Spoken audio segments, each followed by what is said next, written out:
நண்பர்களே, நம்ம மொந்தமுக்கு 12 பாஸ் ஆயிட்டான். இன்னைக்கு அவன் எப்படி இருக்கான்னு நம்ம கேட்போம். சரியா? எப்படி நீங்க பாஸ் ஆவீங்க மொந்தமுக்கு? அதாவது உங்களுடைய அனுபவத்தை நீங்க வந்து சொல்லுங்க.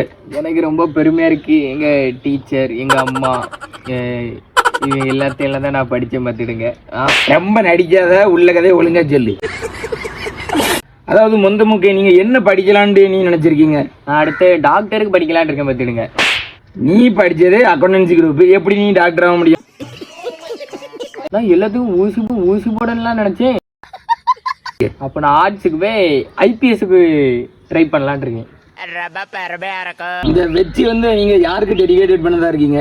எங்க தெருவில் ஒருத்தி இருக்கா பார்த்துடுங்க, அவளுக்கு தான் இதை நான் டெடிகேட் பண்றேன்.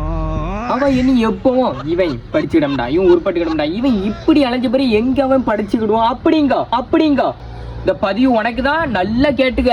இந்த அடுத்த பிள்ளைல இந்த பொறணி அளவா அழுதுட்டு கிடக்குது, இதோட விட்டுரு. இதுக்கு உனக்கு தான் இந்த பதிவு, பாத்துக்க. நாங்கெல்லாம் சிங்கத்தோட உண்ணாக்க வெட்டுக்குன்னு பிடிங்க திங்கிறீங்க. ரொம்ப நன்றி மந்தமுக்கு அவர்களே, தகவலுக்கு ரொம்ப நன்றி. மேலும் மேலும் நீங்க வெற்றி அடைய எங்களுடைய வாழ்த்துக்கள். ரொம்ப சந்தோஷம்.